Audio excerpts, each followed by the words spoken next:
2 डिसेंबरला राज्यातील पालिका निवडणुकांसाठी मतदान होणार असून 3 डिसेंबरला मतमोजणी होऊन निकाल जाहीर होणार आहे. मतदानाला काहीच दिवसांचा अवधी शिल्लक असल्यानं राजकीय पक्षांचा प्रचार शिगेला पोहोचलाय. दरम्यान नाशिक जिल्ह्यातील येवला, नांदगाव आणि मनमाड या 3 नगर परिषद निवडणुकांकडे सर्वांचं लक्ष लागलंय. कारण या ठिकाणी राष्ट्रवादीचे ज्येष्ठ नेते तथा राज्याचे अन्न व नागरी पुरवठा मंत्री छगन भुजबळ, शिवसेना शिंदे गटाचे आमदार सुहास कांदे आणि दराडे बंधू यांची प्रतिष्ठा पणाला लागली आहे. महायुतीच्या नेत्यांमधील राजकीय वर्चस्वाच्या लढाईनं इथलं वातावरण चांगलंच तापलंय. मागील काही दिवसांपासून प्रकृतीच्या कारणास्तव छगन भुजबळ हे डॉक्टरांच्या मार्गदर्शनाखाली मुंबईतील निवासस्थानी उपचार घेत आहेत. त्यामुळे तिन्ही नगर परिषद निवडणुकांची सगळी जबाबदारी ही त्यांचे पुतणे माजी खासदार समीर भुजबळ आणि चिरंजीव विधान परिषद आमदार पंकज भुजबळ यांनी आपल्या खांद्यावर घेतली आहे. त्यांना टक्कर देण्यासाठी नांदगाव आणि मनमाडमध्ये आमदार सुहास कांदे जोरदार मोर्चे बांधणी करतात. तर येवल्यात दराडे बंधूंनी भुजबळांसमोर मोठं आव्हान निर्माण केलंय.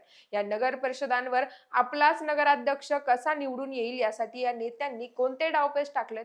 इथली युती आघाडीची समीकरणं काय आहेत? नगराध्यक्ष पदासाठीच्या लढतीचं चित्र कसं आहे आणि त्यात कुणाचं पारडं जड आहे? तेच या व्हिडिओच्या माध्यमातून जाणून घेऊयात. नमस्कार, मी पूजा आणि आपण पाहतायत देदन. मागील वर्षी नांदगाव विधानसभा निवडणुकीत सुहास कांदे विरुद्ध समीर भुजबळ अशी लढत झाली होती. या निवडणुकीच्या प्रचारादरम्यान त्यांच्यात झालेल्या वादाची संपूर्ण राज्यभरात चर्चा रंगली. सुहास कांदेंनी या निवडणुकीत वन साइड मैदान मारत दुसऱ्यांदा आमदारकी मिळवली. तर आपल्या दारुण पराभवाचा वचपा काढण्यासाठी आता पालिका निवडणुकांमध्ये समीर भुजबळ सगळी ताकद लावताना दिसतात.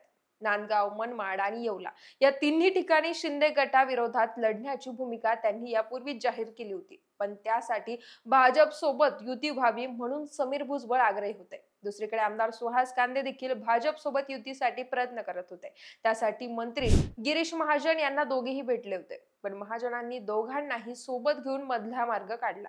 नांदगाव नगर परिषदेत शिवसेना, भाजप व RPI अशी युती विरुद्ध राष्ट्रवादी काँग्रेस असा सामना रंगणार आहे. तर येवला नगर परिषदेत राष्ट्रवादी काँग्रेस, भाजप, RPI ही युती विरुद्ध शिवसेना शिंदे गट अशी लढाई होती. मनमाडमध्ये तर आश्चर्यकारक घडामोडी बघायला मिळाल्या. येथे समीर भुजबळ हे नगराध्यक्ष पदाची उमेदवारी भाजपकडे देऊन त्यांच्याशी युती करण्यासाठी इच्छुक होते. पण आमदार सुहास कांदे यांनी पडद्यामागून असा डाव खेळला की भाजपला सोबत घेत नगराध्यक्ष पदासाठी स्वतःच्या मर्जीतला शिवसेनेचा उमेदवार दिला. शिवाय भाजपला नगरसेवक पदी मोजक्या जागा दिल्या. त्यामुळे या ठिकाणी भाजपमध्ये अंतर्गत संघर्ष पाहायला मिळाला. शिवसेनेच्या खुंटीला आपला पक्ष बांधला असं म्हणत भाजपच्या 50 पदाधिकाऱ्यांनी एकत्रित राजीनामा दिला. मागील 25 वर्षात मनमाड नगर परिषदेत भाजपला एकही नगरसेवक निवडून देता आलेला नाहीये. पण यावेळी भाजपनं जोरदार तयारी केली होती. त्यासाठी ठाकरे गटाकडून मागची विधानसभा निवडणूक लढवणारे गणेश धात्रक यांना भाजपमध्ये घेतलं होतं. ते मनमाड नगर परिषदेचे माजी नगराध्यक्ष राहिलेले आहेत. यावेळी ते भाजपकडून इच्छुक होते, परंतु भाजपनं त्यांना AB फॉर्म दिला नाही. अपक्ष भरलेला फॉर्मही त्यांनी माघारी घेतला. त्यामुळे त्यांचे नाराज झालेले समर्थक समीर भुजबळांच्या नेतृत्वात राष्ट्रवादीत गेले. मनमाडमध्ये भाजपची अशी अवस्था कशी आणि कुणामुळे झाली याची मोठी चर्चा रंगली आहे. समीर भुजबळ यांनी शिंदे गटाला आव्हान दिल्यामुळे आमदार सुहास कांदे यांनीच या चाली खेळल्याचं बोललं जात आहे. कारण नांदगाव आणि मनमाड नगर परिषदेमध्ये त्यांना विधानसभेप्रमाणे समीर भुजबळ यांच्या विरोधात वन साइड मैदान मारायचंय. आमदार कांदे तर एवढंच म्हणाले होते की समीर भुजबळ यांच्यात जर दम असेल तर त्यांनी नांदगाव किंवा मनमाडमध्ये नगराध्यक्ष पदासाठी स्वतः उमेदवारी दाखल करावी. मी माझ्या जवळच्या व्यक्तीला उभा करून समीरला पाडून दाखवतो. मंडळी, एकीकडे कांदे विरुद्ध भुजबळ अशी राजकीय वर्चस्वाची लढाई बघायला मिळते, तर दुसरीकडे येवला नगर परिषदेत भुजबळ विरुद्ध दराडे बंधू अशी काट्याची टक्कर होती. विधान परिषदेचे माजी आमदार नरेंद्र दराडे आणि नाशिक शिक्षक मतदारसंघाचे विद्यमान आमदार किशोर दराडे हे दोघे बंधू एकेकाळी छगन भुजबळांच्या जवळचे सहकारी होते. पण आता त्यांच्यात वादाची थिणगी पडल्यानं येवला नगर परिषदेसाठी मोठी चुरस निर्माण झाली आहे. दराडे बंधू सध्या शिंदे गटात असून त्यांना भुजबळांच्या विरोधकांची देखील मजबूत साथ मिळताना दिसते. त्यांची थेट लढत ही राष्ट्रवादी काँग्रेस, भाजप RPI या युतीशी होतीये. 2016 मध्ये देखील येवला नगर परिषदेची निवडणूक ही छगन भुजबळ यांच्या अनुपस्थितीत झाली होती. त्यावेळी भाजप शिवसेना विरुद्ध राष्ट्रवादी काँग्रेस असा सामना झाला होता. दराडे बंधूंच्या पुढाकारानं भाजपचे बंडू क्षीरसागर यांच्या गळ्यात त्यावेळी नगराध्यक्ष पदाची माळ पडली होती. पण आता राजकीय समीकरण पूर्णतः बदलली आहे. समीर भुजबळ यांनी ही निवडणूक प्रतिष्ठेची केली आहे. मंडळी, आता येवला, नांदगाव आणि मनमाड या तीनही नगर परिषदांमधील नगराध्यक्ष पदासाठीची उमेदवारी आणि आकड्यांचा खेळ काय आहे ते थोडक्यात समजून घेऊया. तर येवला नगर परिषदेतील नगराध्यक्ष हे ओबीसी प्रवर्गासाठी राखीव आहे. या ठिकाणी 13 प्रभागातून 26 नगरसेवक निवडले जाणार आहे.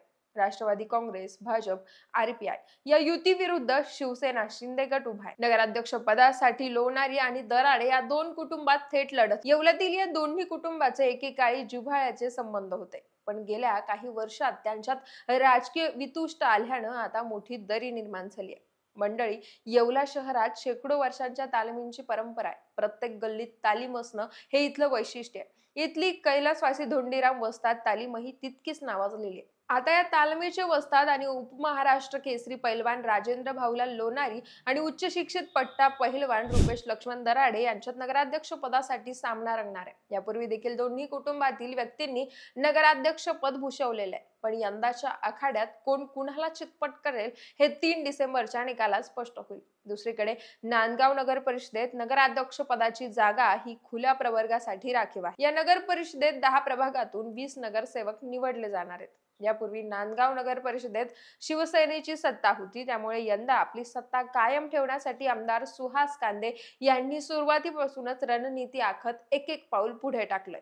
त्यांनी केलेल्या खेळीतून इतिहासात पहिल्यांदाच शिंदे सेनेचे 7 नगरसेवक बिनविरोध निवडून आलेत. शिंदे सेनेचे राज्यातील खाते इथूनच उघडलं होतं.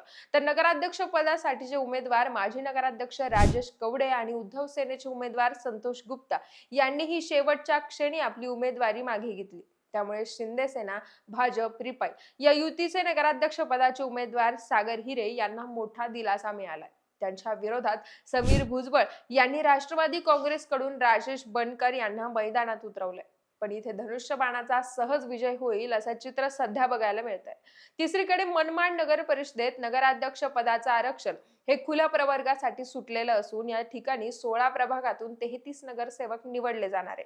त्यासाठी जवळपास 67,000 मतदार कोणाच्या बाजूने आपला कौल देतात ते पाहणं महत्वाचं ठरणार आहे. मनमाड नगराध्यक्षपदाची निवडणूक यावेळी बहुरंगी होतीये. शिवसेना, भाजप, रिपाई या युतीकडून आमदार सुहास कांदे यांनी योगेश पाटील यांना उमेदवारी दिली आहे. तर रवींद्र घोडेस्वार हे अजितदादांच्या राष्ट्रवादीचे उमेदवार आहेत. लक्षवेधी लढत या दोघांमध्येच वाटत असली तरी वंचित बहुजन आघाडी, बहुजन समाज पक्ष, काँग्रेस व अपक्ष उमेदवार आपलं नशीब आजमावत आहेत. आमदार सुहास कांदे यांचा मनमाड शहरावर चांगलाच प्रभाव असून त्यांच्या उमेदवाराचा विजय या ठिकाणी निश्चित मानला जातोय. एकूणच काय तर भुजबळ आणि कांदे यांच्यात राजकीय वर्चस्वासाठी जी चढाओढ बघायला मिळते त्यात आमदार सुहास कांदे आघाडीवर आहे. तर येवल्यात भुजबळ विरुद्ध दराडे बंधू यांच्यातील राजकीय संघर्षामुळे निवडणुकीत चांगलीच रंगत आली आहे. आता येवला, नांदगाव आणि मनमाड या तिन्ही नगर परिषदांवर कुणाची सत्ता येईल, भावी नगराध्यक्ष कोण असतील, भुजबळ गटाचं खरं पानिपत होईल का, यावर तुम्हाला काय वाटतं? तुमच्या प्रतिक्रिया आम्हाला कमेंटच्या माध्यमातून कळवा आणि दे दणकाला सबस्क्राईब करायला विसरू नका.